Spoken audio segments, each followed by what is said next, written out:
علماء نے کہا کہ ضعیف حدیث اگر کسی صحیح دوسری روایت سے اس کی تائید ہو جائے یا تعامل امت سے اس کی تائید ہو جائے تو پھر اس میں ضعف ختم ہو جاتا ہے. تو ضعیف ہونے کے باوجود حضرت عمر اور اسلاف کا جو عمل تھا جو عالم اسلام میں پھیل چکا تھا, کیونکہ حضرت عمر رضی اللہ تعالیٰ عنہ نے جب تراویح شروع کی ہے نا, تو ائمہ کرام یہ کہا کرتے تھے کہ ما رأیت عمر مبتدعا, ہم حضرت عمر کو بدعتی نہیں سمجھتے. حضرت عمر نے ایک کام کیا تو یہ ہو نہیں سکتا کہ نبی سے اس کی اصل نہ ملے, یہ ہو نہیں سکتا کہ نبی سے اس کی اصل. تو چونکہ حضرت عمر سے 20 رکعتیں جو صحیح سند ہے, اگرچہ وہ حدیث مرسل ہے, ہمارے اہل حدیث بھائی اعتراض کرتے ہیں کہ جو حضرت عمر سے 20 رکعتیں بیان کر رہا ہے اس نے حضرت عمر کا زمانہ نہیں پایا, لہذا یہ حدیث منقطع, درمیان میں راوی کیا ہے, شارٹ ہے. اس کا علماء نے جواب دیا ہے, مجتہدین نے وہ جواب یہ دیا ہے کہ یہ جو تعداد رکعات ہے نا, یہ جب پورے عالم اسلام میں جب یہ پھیلی ہیں تو یہ چیز ایسی نہیں ہے جو مشہور نہ ہو. تو جو چیزیں مشہور ہوتی ہیں, جو کھلے عام سب اس کو صبح شام دیکھ رہے ہوتے ہیں, وہ چیزیں بیان کرنے میں سند کی محتاج نہیں ہوتی. اور یہ کسی دیوبندی کا قول نہیں ہے, یہ سعودی عرب کے عرب عالم ہی کے قول میں آپ کے سامنے پیش کر رہا ہوں. سعودی عرب میں آج سے چند سال پہلے 20 رکعتوں کو ختم کرنے کی جب کوشش کی تو مدینہ یونیورسٹی کے جو چانسلر تھے عطیہ سالم, انہوں نے کتاب لکھی کہ 1000 سال سے زیادہ سعودی مکہ مدینہ میں 20 رکعت تراویح ہو رہی ہے. اس کا انہوں نے اس میں جواب دیا ہے کہ یہ جو حضرت عمر سے 20 رکعتیں منقول ہے نا, حدیث مرسل کہتے ہیں, راوی اپنے سے اوپر کے راوی کا نام حذف کر دے. انہوں نے کہا اس کے مرسل ہونے سے حدیث ضعیف نہیں ہوگی, کیونکہ یہ چیزیں شہرت کی بنا پر بیان کی جاتی ہیں. تراویح کوئی بند کمرے میں چھپ کے تھوڑی ہو رہی تھی, ساری دنیا دیکھ رہی تھی کتنی رکعتیں ہو رہی ہیں. تبھی محدثین نے, علماء نے, فقہا نے جو فتویٰ دیا نا 20 رکعتوں کا, تو ان میں سے کسی نے بھی یہ نہیں کہا کہ ہمارے پاس صحیح سند سے یہ بات پہنچی. انہوں نے کہا شہرت ہے اس کی.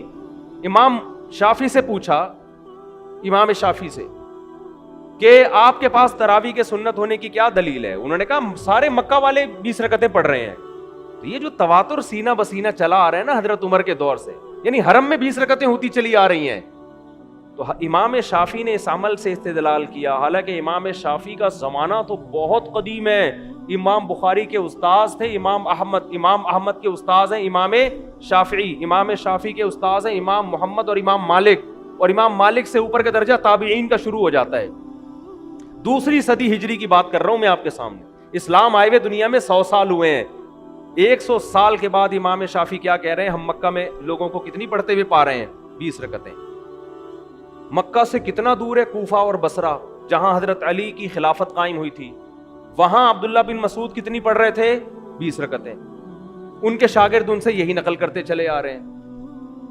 تو اتنی بڑی تعداد جب ایک چیز پر جمع ہو گئی, اور پھر علامہ شامی نے آج سے 150-200 سال پہلے لکھے پوری روئے زمین پر کہیں بھی 20 رکعت سے کم 1 رکعت بھی نہیں ہو رہی. تو کیا علامہ شامی کے دور میں امت گمراہی پہ جمع ہو گئی تھی؟ حالانکہ صحیح حدیث میں ہے کہ میری امت گمراہی پہ کبھی جمع نہیں ہو سکتی. تو ہم آپ سے مطالبہ کرتے ہیں کہ اگر آپ صحیح بخاری کی اس 8 رکعت والی حدیث کو کہتے ہو نا کہ وہ اصل ہے, پہلا سوال یہ ہے کہ وہ انفرادی پڑھی گئی ہے, آپ جماعت سے کیوں پڑھتے ہو؟ آپ رکعتیں نبی سے لے رہے ہو, جماعت کس سے لے رہے ہو؟ حضرت عمر سے. یہ غلط ہے. نمبر 2, وہ رات کے آخری حصے میں پڑھی گئی ہیں, آپ کب پڑھ رہے ہو؟ عشاء کے فوراً بعد پڑھ رہے ہو. بعض لوگ یہاں یہ بھی کہتے ہیں کہ نفل نماز ہے, اس میں کوئی عدد متعین نہیں ہے, جتنی چاہے پڑھ لو. خوب سمجھ لیں, نفل نماز میں جماعت لوگوں کو اکٹھا کر کے پڑھنا یہ جائز نہیں ہے, جب تک آپ کے پاس اس کا ثبوت نبی صلی اللہ علیہ وسلم سے صراحتاً یا دلالتاً نہ ہو. صراحتاً کا مطلب نبی سے سند ہو, دلالن کا مطلب صحابہ نے کیا ہو, صحابہ کا عمل یہ بتا رہا ہو کہ نبی نے کیا ہوگا. بعض چیزیں صراحتاً ہوتی ہیں, بعض کیسے ہوتی ہیں؟ دلالتاً. دلالتاً کا مطلب یہ ہوتا ہے کہ جیسے ہم نے اپنی آنکھوں سے تو نہیں دیکھا, سورج کی روشنی دیکھ کر یقین ہو رہا ہے کہ سورج نکلا ہوا ہے, تو صحابہ کا عمل دیکھ کر یقین ہو گیا کہ یقیناً نبی نے یہ عمل کیا ہے. اس کو کہتے ہیں دلالتاً. تو نبی صلی اللہ علیہ وسلم, ہاں لوگ یہ کہتے ہیں کہ بھائی کوئی عدد متعین نہیں ہے, جتنی چاہے پڑھ لو, اور ہم 8 اس لیے پڑھتے ہیں کہ لوگوں نے 20 کو سنت قرار دے دی, تو جتنی چاہے پڑھ لو. خوب سمجھ لیں, عبادت توقیفی ہوتی ہیں, ان میں اپنی رائے کا دخل نہیں. توقیف کا مطلب یہ ہے کہ جن کیفیات کے ساتھ جس طرح منقول ہے اس میں آپ اپنی طرف سے کانٹ چھانٹ نہیں کر سکتے. میں نے ایک دفعہ یہ بیان کیا تھا کہ نفل نماز اس طرح لوگوں کو مسجد میں جمع کرنا جماعت کے ساتھ یہ جائز نہیں ہے. تو جتنی رکعتوں کی کا ثبوت ہوگا اتنی جائز ہوں گی, اس سے زیادہ کی اجازت نہیں ہوگی, نہ اس سے کم کی ہمیں اجازت. کم کی اجازت کا مطلب اس سے کم کو سنت قرار دینا. سنت سمجھ کے کوئی چھوڑ دیتا ہے ایک الگ بات ہے, پورے رمضان ہی نہیں پڑھتا لیکن اس عدد میں تبدیلی نہیں کر سکتا وہ. تو لوگوں نے نا اس پہ کمنٹس میں بڑا مذاق اڑایا کہ لو بھائی نیا فتویٰ آ گیا. تو میں ان لوگوں سے پوچھتا ہوں, اگر یہ جائز ہے تو عید کی رات بھی کر لو نا یہ کام.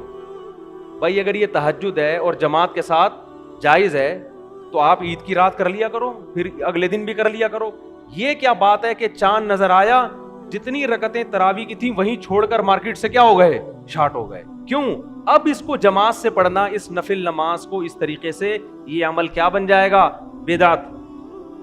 تو اس کے لیے ثبوت چاہیے, جتنی رکعتوں کا ثبوت ہوگا اتنی ہی سنت ہوں گی. اس سے کم کوئی سستی کی وجہ سے نہ پڑھے ایک الگ بات ہے.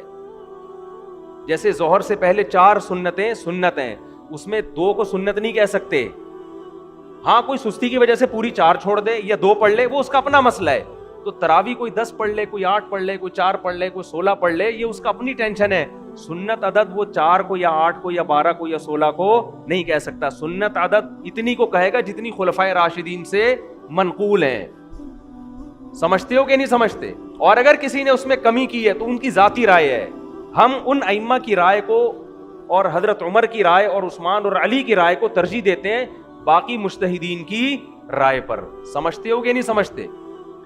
اور ایک اہم ترین بات میں نے یہ بھی بیان میں کہا تھا, یہ جو مسلک پرست لوگ ہوتے ہیں نا, مسلک پرست, یہ کیا کرتے ہیں, یہ خود بہت شخصیت پرست ہوتے ہیں. ان کے خلاف کوئی بھی دلیل جاری ہوگی نا, ایک تو غصے سے ان کے منہ سے جھاگ نکلنا شروع ہو جاتا ہے. کبھی تسلی سے جواب دینا, جو سوال پوچھا جائے بات کو کیا کر دیتے ہیں, گھما دیتے ہیں. ہم اگر مسلک پرست ہوتے تو میں تراویح میں آپ کو دیوبندی بننے کی دعوت دے رہا ہوتا. میں تراویح کے مسئلے میں آپ کو کہہ رہا ہوتا جو اردو بولنے والے علماء ان کو فالو کرو. میں کہہ رہا ہوں خلفائے راشدین کو, امام ابو حنیفہ کو, امام شافعی کو, امام مالک کو, امام احمد بن حنبل کو فالو کرو. 1400 سال سے حرمین میں جو ہوتا آ رہا ہے اس کو فالو کرو. لیکن میرے اس بیان کو کیا کہیں گے, دیوبندیت کا پرچار کر رہا ہے نا. اور آپ پوری امت کو اٹھا کے ایک طرف پھینک دو. آپ کے بابے نے جو دلائل دے دیے اس پہ کو پتھر, یعنی جیسے پتھر پہ لکیر تبدیل نہیں ہوتی نا, ایسے آپ اس کے بارے میں لچک نہ دکھاؤ. آپ کے بابوں نے دلیل دے دی کہ موطا امام مالک میں 8 رکعت کی حدیث بالکل صحیح ہے, کوئی ضعیف ثابت نہیں کر سکتا. ہم جب اس کو ثابت کرنے کے لیے حوالے دینے کے لیے آپ کے گھر پہ آ رہے ہیں, آپ وہ حوالے سننے کے لیے تیار نہیں ہیں. اور ہم نے وہ حوالے آڈیو بیان میں ریکارڈ کروا بھی دی ہیں. میرا تراویح کے مسئلے پر آڈیو بیان ہے, اس میں پورے حوالوں کے ساتھ میں نے حدیثیں پڑھ کے پیش کی ہیں. 8 رکعت تراویح جو موطا امام مالک کی حدیث ہے اس کو کن کن محدثین نے ضعیف قرار دیا اور کن کن نے کہا کہ اس سے استدلال درست نہیں ہے, یہ سارے حوالے میں نے پیش کر دیے ہیں. پھر بھی بعض لوگ یہ دعویٰ کرتے ہیں کہ اس کو کوئی بھی ضعیف نہیں کہتا. پھینکنے پر گورنمنٹ کی طرف سے کوئی پابندی نہیں ہے. اور میں نے یہ بھی کہا تھا اگر وہ صحیح ہوتی تو امام مالک اپنی موطا پر خود تو فتویٰ دیتے نا, وہ خود تو 20 رکعتوں سے بھی زیادہ کے قائل ہیں. کوئی جواب نہیں ہے ان لوگوں کے پاس کسی چیز کا. تو مسلک پرستی کی اب میں ایک اہم دلیل آپ کو دے رہا ہوں. اس نماز یہ صلاۃ اللیل ہے, اس میں 2 رائے نہیں ہو سکتی. لیکن یہاں بھی بعض لوگوں نے کنفیوژن پیدا کی ہے.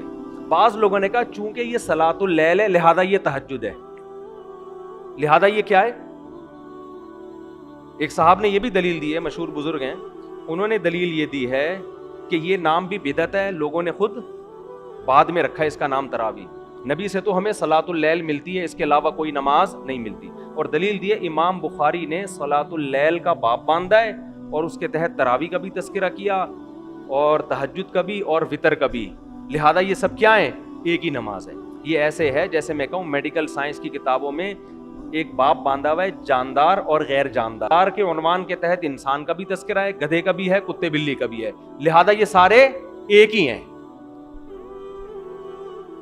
نہیں آئی بات سمجھ میں؟ ارے بھائی یہ جاندار ہونے میں ایک ہیں, اس کے علاوہ یہ ایک نہیں ہے. تو امام بخاری صلاۃ اللیل کا باب باندھ کے جو نمازوں کا تذکرہ کر رہے ہیں, اس کا مطلب یہ نہیں کہ ساری نمازیں ایک ہیں, تبھی تو ان کو الگ الگ نام دیا گیا ہے. وتر کو الگ نام دیا ہے, تہجد کو الگ نام دیا ہے, تراویح کو الگ نام اگرچہ بعد میں دیا گیا ہے, مگر دیا اس لیے گیا ہے کہ اس کی کیفیات اور اس کے پڑھنے کا طریقہ عام تہجد سے جدا ہے, عام تہجد سے جدا ہے. اس لیے اسلاف نے ہی اس کو تراویح کا نام دیا, یہ علماء دیوبند نے نام نہیں دیا, یہ حدیث کی کتابوں میں نام موجود ہے.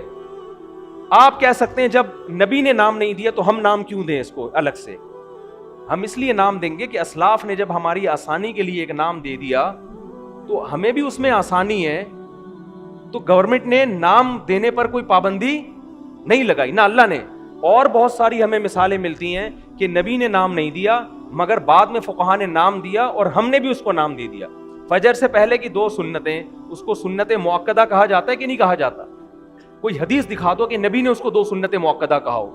بلکہ نبی کی جو حدیثوں میں ملتا ہے رکعت الفجر, فجر کی 2 رکعتیں. اب کوئی آپ سے پوچھے میں آپ کیا کر رہا ہوں, میں فجر کی 2 رکعتیں پڑھ رہا ہوں, تو اگلا سمجھے گا فرض پڑھ رہا ہے شاید. آپ کہ نہیں میں کیا کر رہا ہوں, سنت. آپ کو وہ نام دو جو حدیث میں ہے, اس کو فجر کی 2 رکعتیں بولو, سنتیں نہ بولو. بھائی کنفیوژن ہو رہی ہے کہ 2 رکعت سے فرض مراد ہے یا سنت, تو ہم نے اس کو الگ. یہ سنت کا لفظ بھی حدیث میں نہیں ہے. حدیث میں جو سنت کا لفظ ہے وہ کسی اور معنی میں ہے. حدیث میں تو سنت طریقے کو بولتے ہیں, وہ فرض بھی ہو سکتا ہے, واجب بھی ہو سکتا ہے. یہ تو بعد میں امت نے فرق کیا, یہ سنت ہے اور یہ کیا ہے, فرض ہے. نفل کا جو ہم نے نام دیا نفل, یہ تو سب اسلاف نے نام دیا ہے. نبی کے دور میں ہمیں یہ اصطلاحات نہیں ملتی, فرض, سنت, نفل. قرآن کہہ رہا ہے وَمِنَ اللَّيْلِ فَتَهَجَّدْ بِهِ نَافِلَةً لَكَ, رات میں آپ تہجد پڑھیں آپ کے لیے نفل ہے. تو یہاں نفل سے مراد وہ نفل نہیں ہے, نافلہ کا اضافی چیز ہے.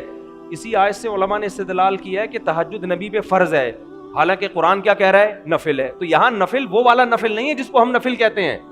تو بہت ساری ٹرمز ایسی ہیں جو بعد میں فقہا نے ایجاد کی ہیں اور ان کو اہل حدیث بھی مانتے ہیں, سارے مانتے ہیں ان ٹرمز کو, اس لیے کہ ان ٹرمز کی وجہ سے ایک عبادت کو دوسری عبادت سے فرق کرنا کیا ہو گیا ہے, آسان ہو گیا. تو خوب سمجھ لو, جب اسلاف نے دیکھا کہ یہ وہ نماز ہے جو صرف رمضان میں پڑھی جاتی ہے, ایک امام کے پیچھے پڑھی جاتی ہے, اس کی مخصوص رکعتیں ہیں, ان تعداد میں پڑھی جاتی ہے, چاند نظر آتے ہی یہ نماز پورے سال کے لیے غائب ہو جاتی ہے, تو اس لیے اسلاف نے اس کو نام کیا دے دیا, تراویح کا. تو یہ نہ میں نے دیا, نہ علماء دیوبند نے دیا, نہ احمد رضا خان بریلوی صاحب نے دیا, نہ کسی اور نے دیا, نہ الیاس قادری صاحب نے دیا, نہ کسی اور نے. یہ کس نے نام دیا ہے, اسلاف نے. اور آج سے نہیں, صدیوں پہلے. تبھی بیہقی کی روایت میں نے اپنی اس آڈیو بیان میں نا پورے حوالے پیش کیے ہیں, اس میں نے وہ روایت بھی پڑھی ہے کہ اسلاف نے اس کو نام دیا تھا تراویح کا. اب آخری بات کر کے بس میں موضوع کی طرف آتا ہوں. تراویح کا نام دیا اس کو. اگر یہ 8 رکعتیں یا 12 ہوتی نا تو اسلاف اس کو تراویح کی نماز کہتے ہی نہیں. کیوں؟ بیہقی کی روایت ہے. آپ کہہ سکتے ہیں نا حوالے پیش کرو, تو میرا آڈیو بیان پورا سن لیں, وہ شیئر کریں زیادہ سے زیادہ, کیونکہ میں نے وہ 6-7 سال پہلے بیان کیا تھا, تو اس لیے آڈیو تھا. اس وقت ویڈیو کی ہمارے پاس سہولت بھی نہیں تھی اور لوگ مانوس بھی نہیں تھے ویڈیو سے, تو پورے حوالے ہیں اس میں. تو اس میں اسلاف نے اس نماز کو کیا نام دیا, تراویح. کیوں؟ اس کی وجہ بھی لکھی ہوئی ہے. اس لیے کہ وہ ہر 4 رکعت کے بعد تھوڑی دیر آرام کرتے تھے, تھوڑی دیر وقفہ لیتے تھے, پھر 4 پڑھتے تھے. اب قطع نظر اس سے کہ وہ وقفہ سنت ہے یا نہیں, یہ ایک الگ بحث ہے, ہمیں اس پر اصرار نہیں ہے کہ آپ اس کو سنت کہیں, لیکن اس نام سے پتہ چلتا ہے کہ 4 رکعتوں کو ایک ترویحہ کہا گیا تھا. عربی میں 2 کے لیے الگ صیغہ ہوتا ہے اور جمع کے لیے بولو الگ صیغہ. تو 4 رکعتوں کو جب ترویحتن کہا گیا تو 8 رکعتوں کو ترویحتین کہا جائے گا, تراویح بولو نہیں کہا جائے گا. اس سے پتہ چلتا ہے کہ اسلاف کے دور میں کوئی ایک مسجد بھی ایسی نہیں تھی جہاں 8 یا 10 رکعتیں, کیونکہ 10 رکعتوں کو بھی تراویح نہیں کہہ سکتے. کوئی ایک مسجد بھی روئے زمین پہ ایسی نہیں تھی, ورنہ وہ اس کو یہ نام نہ دیتے. تو تراویح یہ جمع اقصا ہے. جمع اقصا کا مطلب اس میں 4 رکعتیں متعدد بار آئی ہیں, تبھی اس کو تراویح کہہ رہے ہیں. دیکھو مسجد, ایک مسجد, مسجدین, 2 مسجد, مساجد بہت ساری مسجدیں ہیں. اب سمجھیں مساجد. تو اسی طرح ترویحہ 4 رکعتیں, ترویحتین 4 2 دفعہ 8 ہو گئیں. تراویح کا مطلب 4 کا عدد متعدد بار آ رہا ہے. تو یہ لفظ جو اسلاف نے دیا, میں نے اور آپ نے نہیں دیا, یہ نام بتا رہے کہ اس دور میں 8 رکعتوں یا 10 رکعتوں کا کوئی تصور نہیں تھا, ورنہ یہ نام اس پہ فٹ ہی نہیں آتا. تو اب جو مرضی کرتے رہے, سعودی حکومت کرتی رہے یا آج کل جو بھی فتویٰ دیتا رہے, ان کی اپنی تحقیق ہے, ہم کسی پہ الزامات نہیں لگا رہے, لیکن ہم نے وہ فالو کرنا ہے جو وہ اسلام جو 1200-1300 سال پہلے بر صغیر میں آیا, وہ اسلام جو امام شافعی کے دور میں مکہ اور مدینہ میں تھا, سمجھ رہے ہیں, وہ اسلام جو حضرت عمر کے دور میں مصر میں آیا. اس میں 3 طلاقیں 3 تھیں, اس میں تراویح کی کتنی رکعتیں تھیں, 20 تھیں. آج جو تحقیقات کے نام پہ ہو رہا ہے تو بھائی, اور اسی وقت پوری امت, امام بخاری نے روایت پیش کی ہے, ایک خاتون کا حوالہ دیا ہے تابعیہ سے کہ جو مردوں کی طرح نماز پڑھتی تھیں. اس کا مطلب ان کے علاوہ جتنی بھی تھیں وہ نماز کیسے پڑھتی تھیں, عورتوں کی طرح. وہی نماز مصر میں بھی گئی ہے, وہی ہندوستان میں بھی گئی ہے, وہی عرب میں بھی گئی ہے. اسی وجہ سے عرب نے فالو کیا امام احمد بن حنبل کو. امام احمد ان کے شاگردوں کا فتویٰ, عورت سمٹ کے نماز پڑھے. امام شافعی کو فالو کیا ملیشیا انڈونیشیا نے. ملیشیا انڈونیشیا والے, ان کا جتنے قدیم علماء ہیں, آج کا ملیشیا نہیں, آج کا انڈونیشیا نہیں, صدیوں سے جو ملیشیا میں اسلام آ رہا ہے, اور فقہ شافعی کی کتابوں میں جو لکھا ہوا ہے, عورت مردوں کی طرح نہیں بلکہ سمٹ کے نماز پڑھے گی. عرب میں بھی سمٹ کے نماز پڑھا کرتی تھی, آج سے 100 سال پہلے کا سعودیہ اٹھا کے دیکھ لو. مصر میں بھی جہاں شافعی فقہ زیادہ رائج ہوا, سمٹ کے نماز پڑھتی تھی. مالکی مذہب جو افریقہ کی طرف گیا ہے, امام مالک کا بھی فتویٰ ہے عورت کیسے نماز پڑھے گی, سمٹ کے. اور فقہ حنفی جہاں اسلام دوسری صدی ہجری میں بر صغیر میں آیا, وہاں بھی ساری آپ 100-150 سال پہلے, یہاں تک کہ اہل حدیث بھی دیکھ لو گے نا 150 سال پہلے, ان کے فتووں میں بھی لکھا ہوا ہے کہ عورت سمٹ کے نماز پڑھے گی. اب اگر پوری دنیا میں وہ نماز چینج ہو گئی ہے بھائی, اب اگر, تو بے شک آپ اس پہ قرآن و حدیث کا کتنا اچھا لیول لگا لو, ہم اس چینج شدہ نماز کو قبول کرنے کے لیے تیار نہیں ہے, کیونکہ اب بہت کچھ چینج ہو رہا ہے. دجال آنے سے پہلے پتہ نہیں کیا کیا چینج ہو جائے گا. اب تو فتوے آئیں گے, اب تو, اور کچھ دنوں میں آپ دیکھنا میری پیش گوئی ہے, چند سالوں میں شاید میرے مرنے کے بعد تراویح کی نماز ہی غائب کر دی جائے گی. وجہ اس کی ہے کہ غامدی صاحب بڑی مضبوط دلیل دیتے ہیں اپنے حساب سے کہ نبی نے 3 دن پڑھ کے جو نماز چھوڑ دی ہے, آپ اس کو پڑھ کیوں رہے ہو. آئی بات سمجھ میں, جو نماز نبی نے 3 دن پڑھ کے چھوڑ دی, آپ اس کو پڑھ کیوں رہے ہو. تو ہم کیوں پڑھ رہے ہیں بھائی, حضرت عمر نے پڑھائی ہے وہ, تو حضرت عمر بدعتی بولو نہیں ہو سکتے. تو دین میں قرآن و سنت کے ساتھ صحابہ اور اسلاف کو مرج کرنا پڑے گا. اگر آپ نے صرف قرآن کی بات کی تو بھی گمراہ, صرف قرآن اور حدیث کی بات کی تو بھی گمراہ. قرآن, حدیث اور اسلاف اس کے ساتھ ملانے پڑیں گے. اور اسلاف کا مطلب سلفی نام رکھ لینا کافی نہیں ہے, اسلاف کے فتووں کو فالو کرنا پڑے گا. آج جتنے سلفی میں نے دیکھے 3 طلاق کو 1 کہتے ہیں, قرآن میرے ہاتھ میں, اللہ کی قسم اٹھا کے کہتا ہوں, اسلاف سے ایک ضعیف سند سے دکھا دو واضح ہو کہ رخصتی کے بعد 3 طلاقوں کو کسی نے واضح لفظوں میں 1 قرار دیا ہے. اسلاف سے ایک روایت دکھا دو, میں مان لوں گا. نام ہمارا سلفی نہیں ہے, لیکن ہم 3 طلاق کو جب 3 کہتے ہیں تو سارے اسلاف ہمارے ساتھ ہیں. جب ہم 20 رکعتوں کو 20 کہتے ہیں, آپ کو 99% اسلاف ہمارے ساتھ میں نظر آئیں گے. ناموں میں کچھ نہیں رکھا, نہ دیوبندی نام نہ بریلوی نام. آپ نے یہ نہیں دیکھنا کہ دیوبندی کیا کہہ رہا ہے, بریلوی کیا کہہ رہا ہے. آپ نے دیکھنا ہے کہ قرآن و سنت کی وہ تشریح جو صحابہ اور تابعین نے کی ہے وہ کون پیش کر رہا ہے, اور قرآن و سنت کی وہ تشریح جو 15ویں صدی کے مولوی کہہ رہے ہیں وہ کون پیش کر رہا ہے. وہ تشریح جو صدیوں سے چلی آ رہی ہے میں اس کو مانوں گا. وہ تشریح جو آج مارکیٹ میں آ رہی ہے, کتنا ہی اچھا اور خوبصورت لیبل لگا لو, ہم اس کو ایکسپٹ کرنے کے لیے تیار نہیں ہیں. سمجھتے ہو کہ نہیں سمجھتے؟ تو سمجھ جاؤ, ورنہ ایسے بے لگام ہو گے نا, ایسے بے لگام کہ فرقے بنتے چلے جائیں گے. اس سے فرقہ واریت ختم نہیں ہوگی. آج ایک نیا فتویٰ آئے گا, کل اس سے بڑھ کر ایک نیا فتویٰ آئے گا, پرسوں پھر اور مارکیٹ میں, کیونکہ ایسا پھر بے لگام, اپنے آپ کو پابند تبھی نبی صلی اللہ علیہ وسلم نے فرمایا 73 میں جو جنتی ہوگا ما انا علیہ و اصحابی، جو میرے اور کس کے طریقے کو فالو کرے گا؟ صحابہ. اور صحابہ کو سمجھا تابعین نے، تابعین کو سمجھا ائمہ نے. بعض دفعہ کہتے ہیں لوگ کہ یہ صحابہ کا نہیں ہے، سارے اسلاف کہہ رہے ہیں صحابہ کا یہی ہے، تابعین کا یہی ہے، تبع تابعین کا یہی ہے. آپ اپنی طرف سے ایک چیز مارکیٹ میں لے کر آ رہے ہو کہ یہ امت بانج نہیں ہے کہ آج اسلام آ رہا ہے، امت صدیوں سے. ہاں اس میں بدعتیں آتی رہیں اور مارکیٹ سے شارٹ ہوتی رہیں. بدعت ایک ایسی چیز ہے جو کبھی امت میں پنپ نہیں پائی ہے. ایسی کوئی بدعت نہیں ہے جو 1400 سال سے چلی آ رہی ہو. ایسی ہزاروں سنتیں جو 1400 سال سے چلی آ رہی تھیں اور آج اس کو کیا کیا جا رہا ہے؟ چینج.